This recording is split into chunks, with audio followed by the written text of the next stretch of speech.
Señalado por el auxiliar de sala, se declara abierta la presente audiencia por parte del Ministerio Público. ¿Quién se encuentra presente? Bien, gracias. Por parte de la defensa. Buenos días, su servidor, el licenciado José Manuel Saucedo Ortiz. Me identifiqué con mi cédula 128-5670, su señoría. Es la primera vez que comparezco, me voy a sumar a la defensa, estoy impuesto de la carpeta. Gracias. Su nombre, por favor. Gracias, señora. Buenos días a todos los presentes. Comparece el licenciado en Derecho, Omar Rangel Ugarte, con número de cédula profesional 1148-6461. Asimismo, he de hacerle de su conocimiento que ya me encuentro impuesto de los autos y tengo reconocido el carácter de defensor particular. Se encuentra a su lado el señor José Manuel Saucedo Ortiz, defensor privado, quien es la primera vez que lo asiste y representa. ¿También desea designarlo como otro de los abogados que lo va a representar? Sí, su señoría. ¿Abogado?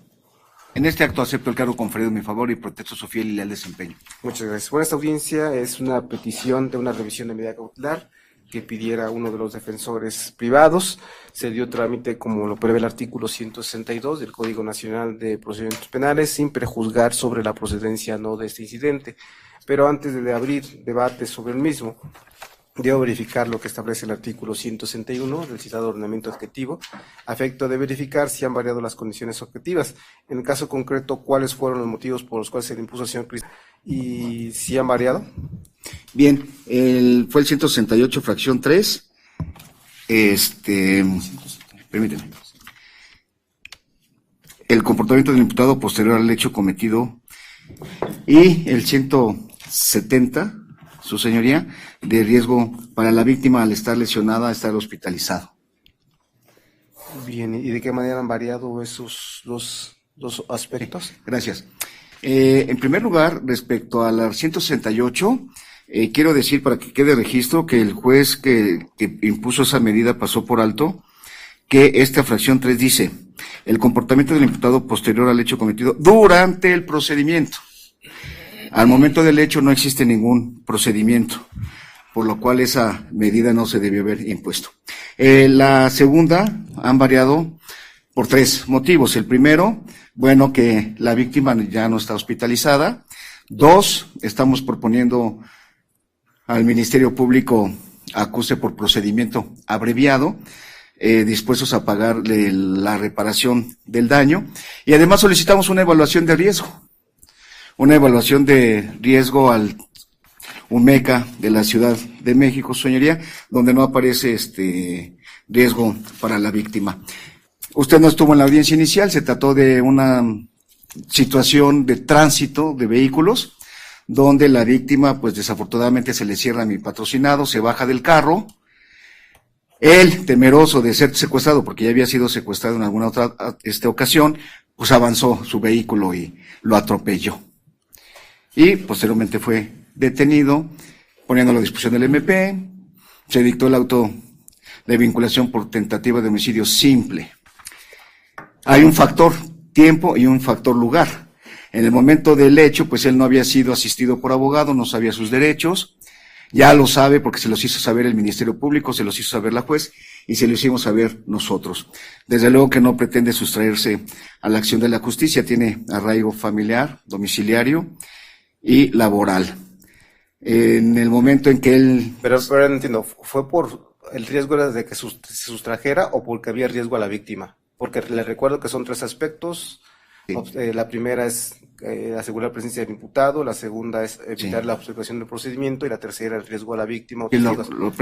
Fueron 2, señoría, porque invoca el juez 168, fracción 3, peligro de sustracción del imputado, de acuerdo a su comportamiento posterior al hecho cometido. Esto fue porque tomó en consideración que no permaneció en el lugar y que se fue, y es por eso que yo hago la aclaración que eso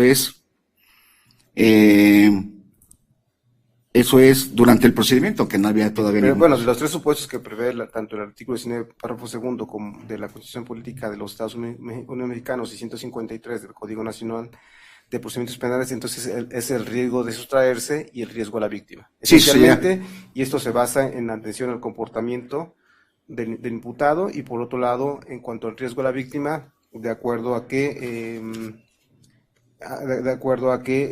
estaba hospitalizado y también el aspecto que se dio la fuga. Exacto. Bien, gracias. Ministerio Público, en cuanto a estas manifestaciones. Sí, señoría. En relación a esto, efectivamente, en la audiencia anterior, la juez y esta fiscalía consideró que efectivamente la conducta desplegada por la persona al momento de huir del lugar, y no solo huir del lugar, sino a pesar de huir, pasar por encima del cuerpo, sobre el cuerpo de la víctima, la juez consideró que el imputado dio muestras de un bajo control de impulsos, lo que conllevó a llevar su conducta, y además demostró un desprecio a la vida humana, porque aún teniéndolo enfrente del cofre y viendo que se cayó, no se detuvo, sino pasó sobre el mismo.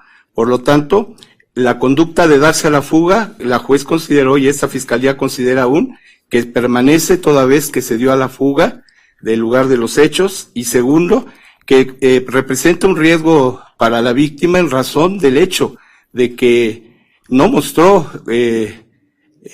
compasión por la vida humana, al contrario, pasó por encima del cuerpo y representándose el poder haberle quitado la vida a la víctima. Por lo tanto, no habría posibilidad para que él pudiera controlar estos impulsos. Lo que dice el defensor es, por un lado, que el riesgo a la víctima es por el hecho de que se encuentra hospitalizado, y por otro lado el que se dio a la fuga. Esos fueron los aspectos que tomó en cuenta. Sí, el 168 es en relación a... 160. El 160, perdón. Es en relación a que se da a la fuga, dando muestras de que no se quería someter a ninguna investigación. No, pero de hecho el riesgo a la víctima menciona el defensor que es porque se encuentra hospitalizado. No, sin duda, eso no es. Yo creo que esta fiscalía considera que esa no es la causal. La causal es que tiene bajo control de impulsos y en cualquier momento. Porque el defensor invocó dos aspectos: el 168, fracción tercera, el comportamiento posterior, que justamente lo que se refiere al no haberse detenido y retirado, y por otro lado el 170, que es en cuanto al riesgo a la víctima. Son dos aspectos. Así es. Y según entendí, que el 168 es justamente lo que incluso ha cuestionado el defensor, es que haya tomado en cuenta el procedimiento, y se reitera, es en cuanto se dio la fuga, pero o también ese aspecto de que se dio la fuga es considerado en términos del artículo 170. No, el 170 es por el riesgo que... Exactamente, pero el riesgo, lo que dice el defensor es, el riesgo que da a la víctima es porque se encuentra hospitalizado. El estar hospitalizado involucra que es un... Más que además de que sigue visitando el hospital, él guarda todavía una salud delicada, que todavía sigue valorándose y está empezó su rehabilitación. Entonces está en estado de vulnerabilidad la víctima ahorita, señores. Como ahorita se lo podrá referir el papá. Bien, gracias. Pero eso fue lo que tomó el juez en términos de lo que prevé. Es correcto, señoría. 170. E incluso la juez mencionó que ninguna de las causales mencionadas en el 155, ninguna de las medidas, podría asegurar que si saliera en libertad, pudiera impedir que hiciera uso de un automotor y pudiera involucrarse en algún otro hecho en las mismas condiciones. Entonces representaría un riesgo ese bajo impulso que presentó esa persona. Esas fueron la situación que mencionó la juez en su momento, señoría. Gracias. ¿Es un jurídico? Sí, su señoría. Bien, atendiendo a lo que manifiesta el defensor en cuanto al numeral 168, fracción tercera, el comportamiento del imputado posterior al hecho cometido durante el procedimiento o en otro anterior, esta defensa no comparte esos argumentos, dada la naturaleza que en efecto lo que manifiesta el Ministerio Público del comportamiento que tuvo el hoy imputado al momento de comentar los hechos, pues fue evasiva en ese sentido. Y en cuanto al riesgo de la víctima, su señoría, manifiesto que la hoy víctima se encuentra en un estado delicado, se encuentra todavía en recuperación y no sabemos bien cómo vaya a responder. Por tal motivo, precisamente en la investigación complementaria se intenta recabar esa declaración y se intenta esclarecer esa parte, pues para saber bien el estado de salud de la víctima. Por tal motivo, su señor, esta asesoría jurídica considera que no han variado de manera objetiva las condiciones por las cuales se impuso la prisión preventiva y solicitaría que subsista la misma. Bien, pero de hecho también no me han pronunciado porque el defensor ha manifestado que ellos han solicitado la apertura de un procedimiento abreviado que involucra que está no lo dijo abiertamente, pero que está reconociendo esa responsabilidad y que se va a hacer cargo de lo que hizo. ¿Esto cambia o no cambia? Bueno, primero se ha solicitado y cambia o no cambia, porque no me han dicho sobre ese tema. Ministerio Público. No, señoría, porque eso nada más fue una propuesta que se hizo, pero nunca se ha planteado como tal. ¿Usted no ha recibido ninguna petición? No, ninguna. El Ministerio Público no ha recibido ninguna. Hasta hoy. Hasta ahorita, en este momento. ¿Defensores? Sí se hizo la propuesta incluso a través de su señoría, que se le diera vista al Ministerio Público, porque habiendo platicado con mi patrocinado, él está dispuesto. Pero o sea, no hicieron una petición por escrito. Sí, al juzgado. Y en la audiencia se tocó ese tema, bajo el deber de lealtad. ¿En la audiencia? ¿Pero cuál audiencia? En una anterior, de aquí. De su señoría, en fecha 9 de octubre, el agente del Ministerio Público solicitó audiencia para solicitar una prórroga en el plazo de investigación complementaria. Ahí, aprovechando la anuencia de las partes procesales, y no me dejarán mentir los intervinientes, yo solicité al juez que presidió la audiencia, se le hizo del conocimiento formal al agente del Ministerio Público y asesoría jurídica que había la intención de un acogimiento a un procedimiento abreviado de... Incluso el juez que presidió esa audiencia dijo que ese era un aspecto positivo en Cristian. Dijo que finalmente se cumplía con las finalidades o con una de las finalidades constitucionales previstas en el artículo 20. Pero entonces sí se hizo solicitud, Sí. fue en audiencia el 9 de octubre. El 9 de octubre. Sí. ¿Estuvieron presentes los ministerios públicos y Sí. el asesor jurídico que se encuentran aquí presentes? Sí, es correcto. Sí, su señoría. Perdón, señora, como dice la defensa, efectivamente, ellos solicitaron como posibilidad, pero la solicitud formal al Ministerio Público, al asesor jurídico, en ningún momento se ha hecho. ¿Y cuando se requiere formal, a qué se refiere? En que no la han hecho por escrito, ni han hecho sus planteamientos para llegar a una reparación del daño. ¿Y si se lo hacen ustedes de manera verbal, no sirve? Sí, señoría, pero no se hizo, se habló como posibilidad, pero nunca se hizo la solicitud formal. Por eso, a ver. Bajo el principio de lealtad, se lo estoy mencionando. Y está la audiencia, está la grabación de la audiencia al respecto. No fue una posibilidad, se peticionó. No. Pero entonces sí se lo hizo, ¿Qué? en esa audiencia. Se mencionó la posibilidad, pero no se hizo solicitó. la solicitud. Bueno, pero ante esa posibilidad, ¿usted no puede hacer el planteamiento? Lo hemos platicado con el asesor jurídico y ellos consideran que necesitan tener una valoración final de cómo va a quedar la salud de la víctima para poder llegar a un acuerdo reparatorio. ¿De acuerdo reparatorio? Bueno, sí, para efecto de poder ver en qué estado va a quedar la víctima. Sí, su señoría, precisamente, atendiendo al principio de lealtad y probidad, el asesor jurídico sí nos comentó sobre la posibilidad de acogerse a un procedimiento breve. Sin embargo, se le dijo al asesor jurídico que se tenía que, al defensor, perdón, que se tenía que, analizar situaciones referentes a la reparación del daño, toda vez que todavía no tenemos cuantificado bien cuál es el monto de la reparación del daño. Ese requisito es indispensable. Asimismo, su señoría, ya no tuve comunicación con el asesor jurídico y aquí está presente el defensor, él quedó de comunicarse con nosotros para posteriormente hablar referente al procedimiento abreviado. Nosotros en ningún momento dijimos que no había algún tema en que nos... Bien, ¿este asunto cuándo se inició? ¿Cuándo fue vinculado al proceso? El 5 de septiembre. 5 de septiembre. 10 de septiembre. Sí. 10 de septiembre. Y dicen que justamente ese día dieron un solo mes ¿De qué? de plazo de investigación. No. Es correcto. El plazo de investigación. Sí. Originalmente. La prórroga es Sí, 9 de pero octubre. originalmente era un solo mes. Es correcto. Y después, el 9 de Después se octubre, amplió a 3 meses. a 3 meses. Para efecto de evaluar las ¿Y esto vence cuándo? En enero. El 10 de enero. Se vence el 7 de enero. El 7 de enero. Y lo que, entonces, déjame entender. El procedimiento abreviado sí fue solicitado. El Ministerio Público dice que no, que tiene que hacerse de manera formal, por escrito. Pero el asesor jurídico refiere que ellos no pueden dar anuencia porque todavía no se ha resuelto en cuanto a los gastos que se han ocasionado. Lo que yo insisto, señores, es que nunca se hizo como solicitud, se habló como posibilidad. Se solicitó aquí ante el juez. Es distinto, una posibilidad de que se puede dar o no, y una solicitud y una solicitud que es formal y que se hace en ese momento. Pero, es lo que yo considero. Bueno, ¿hay algún reglamento que lo indique que tenga que ser No, su posible? señoría, pero las propias palabras establecen un hecho que pudiera darse o no, y una solicitud que es una solicitud formal que es ya para hacerse. Eso considero que las palabras son engañosas. Y también, señoría, si usted me lo permite, yo creo que esta circunstancia no modifica en manera objetiva la conducta desplegada por el imputado al momento de los hechos, y que dieron motivo a que la juez justificara la solicitud del Ministerio Público de la Pero prisión en este preventiva. caso sí fue la vinculación a proceso, sí fue como homicidio simple. Sí. Sí. Bueno, en respecto, voy a entrar al debate sobre si se modifica o no. ¿Qué datos de prueba tiene el defensor y qué pediría?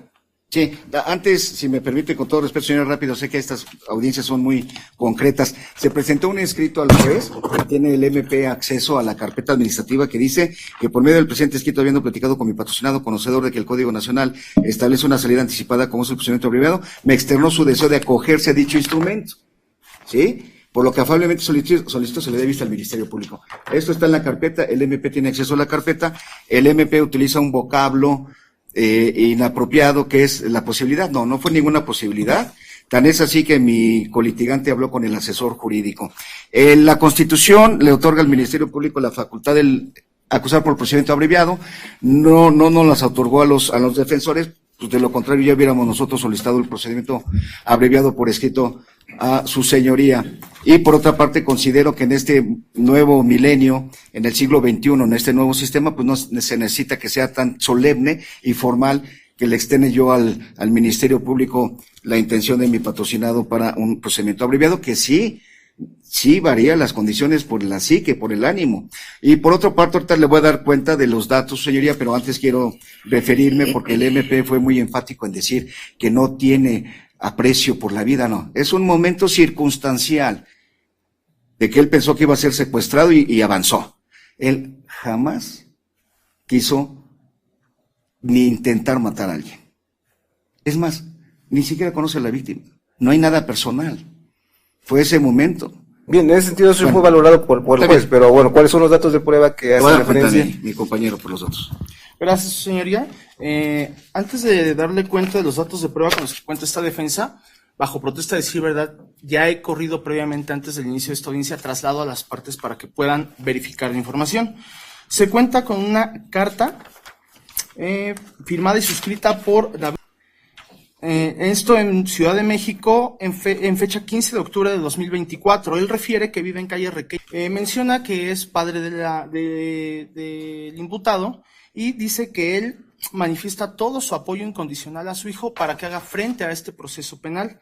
Incluso aporta un número telefónico celular con servicio de WhatsApp para poder oír y recibir lo que son notificaciones. Está firmada la carta, el progenitor del imputado, y agrega su credencial para votar. También se cuenta con una carta suscrita y firmada por Luis. Él manifiesta ser cuñado ya que se encuentra casado con su hermana, que desde hace 9 años cohabita en el mismo domicilio junto con su cuñado. Y por cuanto al punto, al punto medular, el dato de prueba que contiene esta carta, dice que se compromete y se pone él mismo a disposición para apoyarle a su cuñado en todo el seguimiento del proceso penal que se encuentra enfrentando. Esta carta es de fecha 15 de octubre de 2024 en Ciudad de México y también cuenta con credencial para votar, copia simple de credencial para votar. Tenemos un tercer documento, de fecha 16 de octubre del 2024, firmado y suscrito por manifiesta que conoce a que desde hace aproximadamente 20 años, ya que son vecinos y amigos desde la infancia. Durante todo este tiempo menciona que ha sido una buena persona, buen amigo, vecino, muy trabajador, honrado, de buenas costumbres y muy responsable. También él manifiesta que se pone a disposición en el domicilio para poder oír y recibir notificaciones, a nombre de incluso poder llevarlo o acompañarlo a todas sus audiencias en caso de que él llegara a recobrar pues su libertad.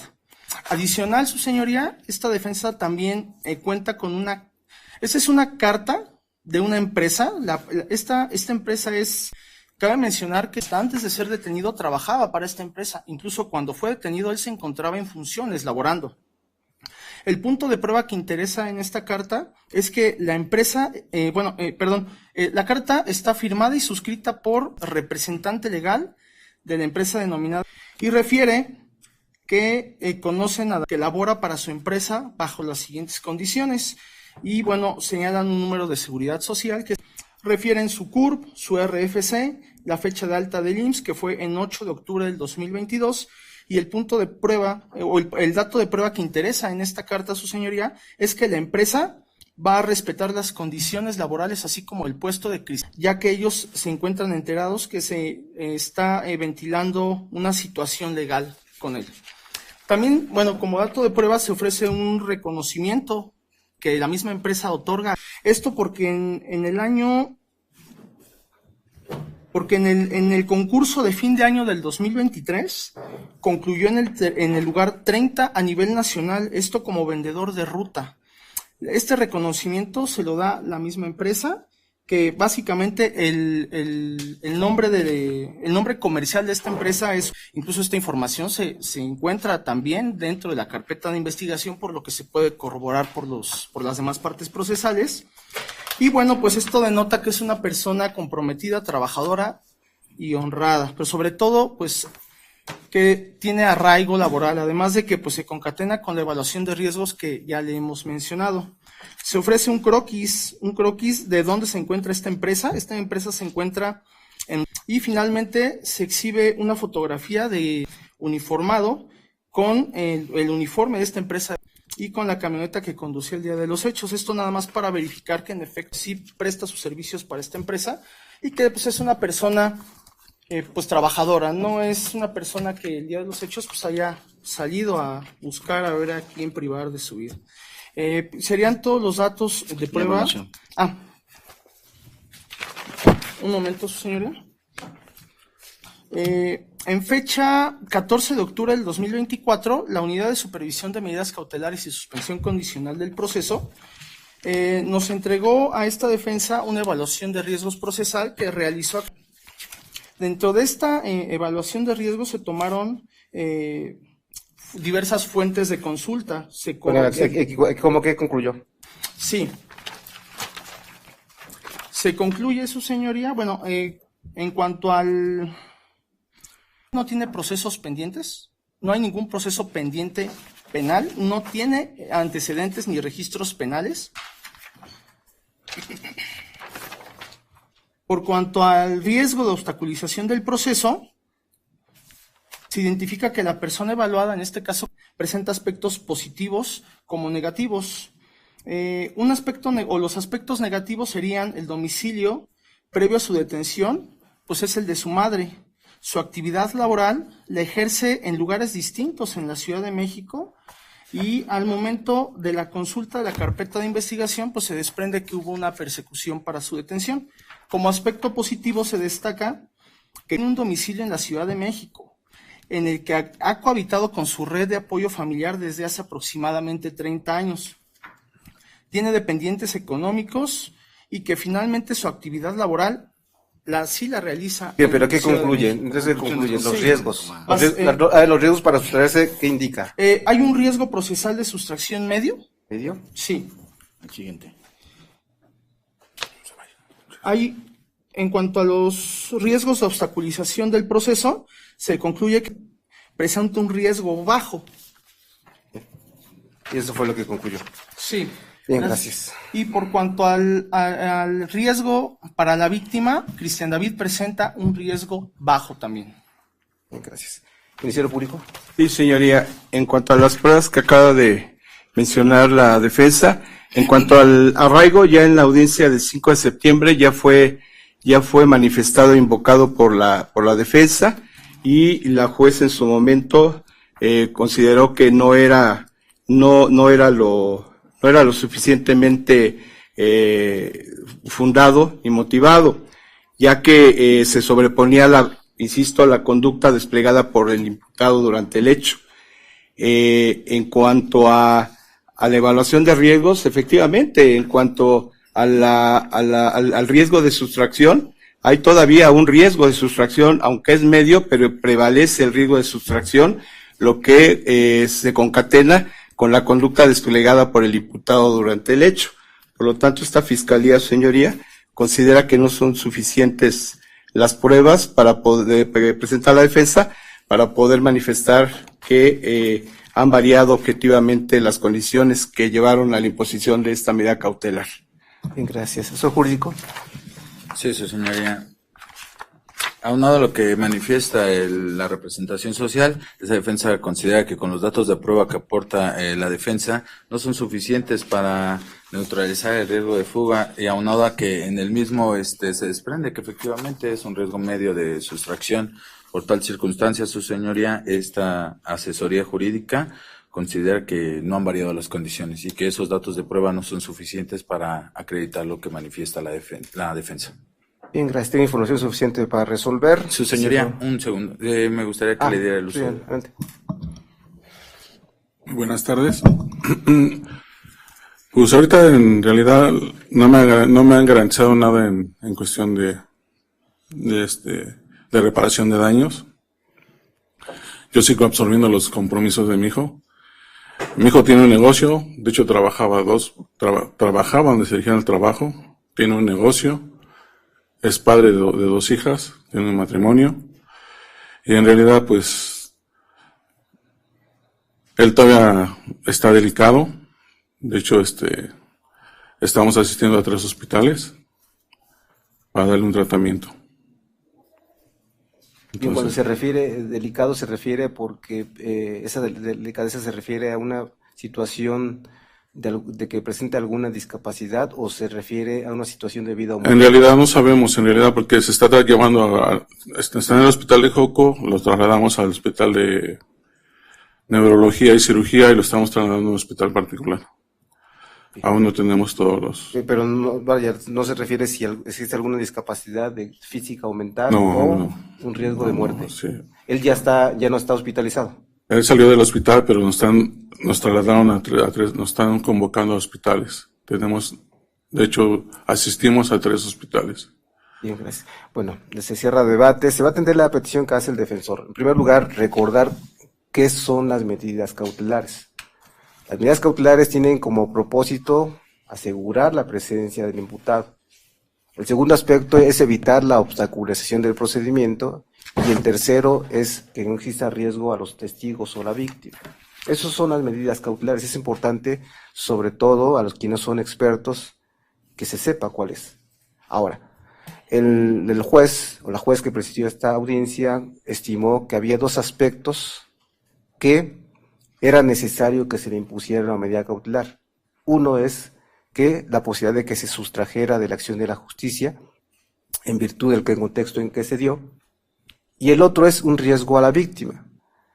Bajo ese tema, el primer aspecto existe, como destacan las partes, esa evaluación de riesgo, que coinciden, que el riesgo de que se evada es medio. Pero tomamos en cuenta que, de hecho tengo los datos generales, no refiere si es soltero, casado, viudo, tiene hijos o no, y seguramente bajo ese tema es que existe ese riesgo de que se evada. Pero también presentaron cartas en la que se refiere dónde vive y dónde trabaja, entonces tiene arraigo familiar, por lo menos con los papás, y desde luego con un lugar donde desempeña. Ello es importante para efecto de establecer si este riesgo sigue subsistiendo o no, pero al final, como destacan, existe ese riesgo, como destacan las partes, de que se va. El segundo aspecto debemos destacar que el artículo 170 establece que quien corresponde analizar y determinar ese riesgo a la comunidad o a la víctima es el propio juez, atendiendo el contexto en que se da. Pero aquí es importante haber escuchado tanto al Ministerio Público, al asesor jurídico y al propio defensor, de que existe, de que se está planteando un procedimiento abreviado. ¿Y por qué destaco ello?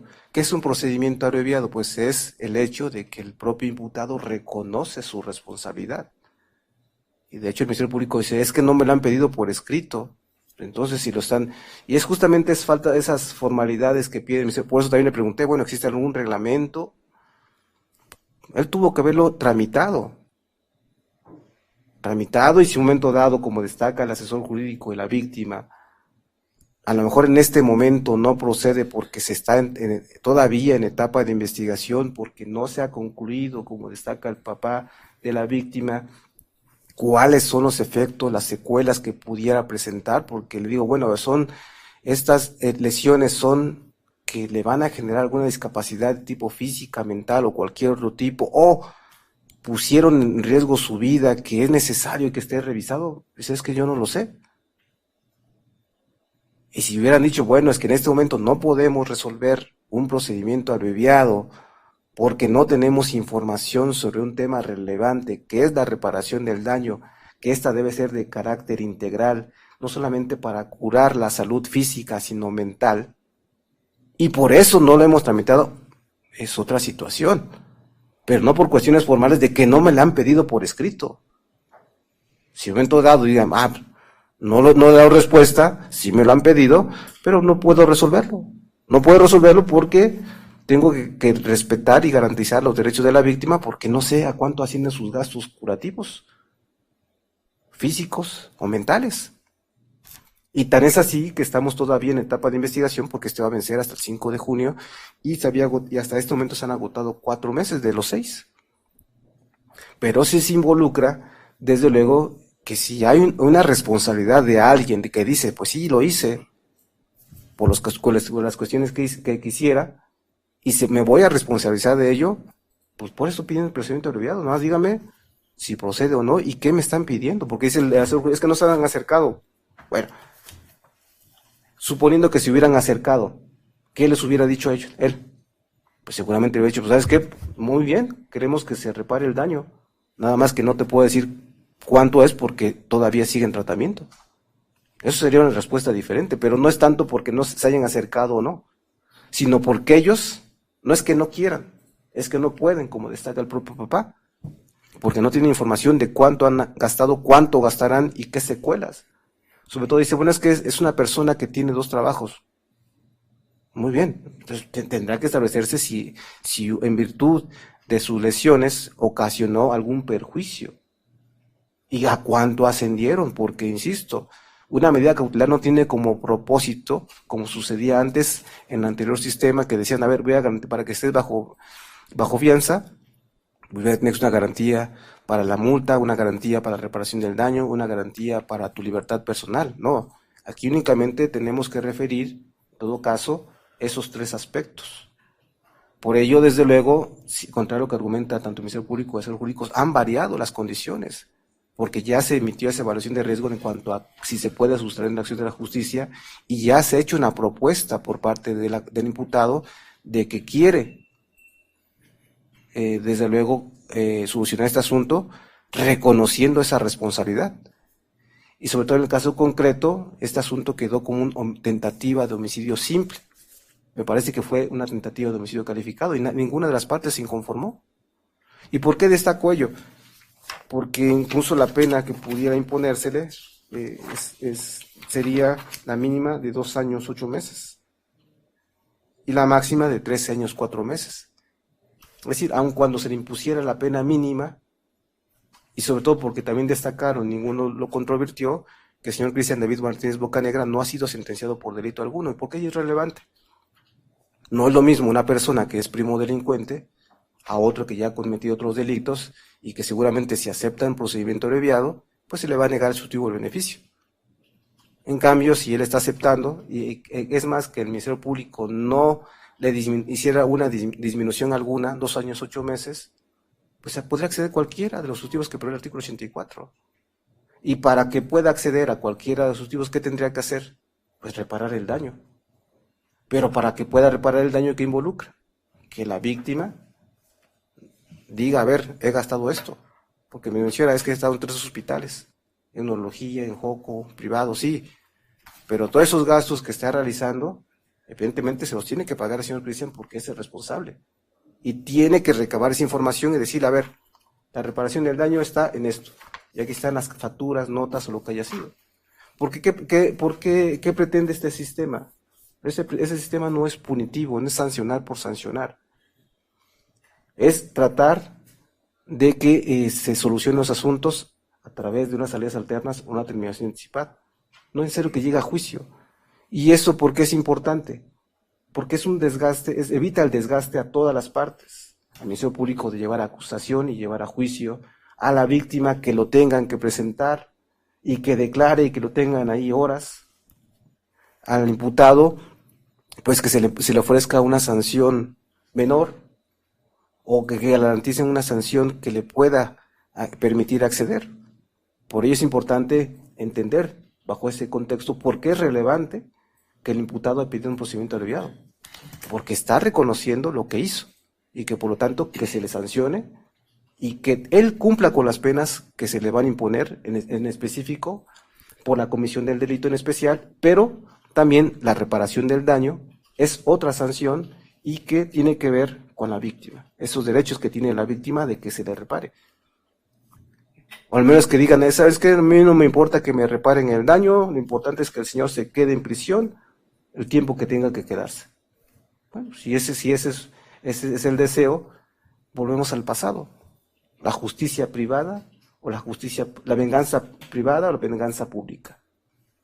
Y por ello es relevante, insisto, es que el que se asuma es ese procedimiento abreviado.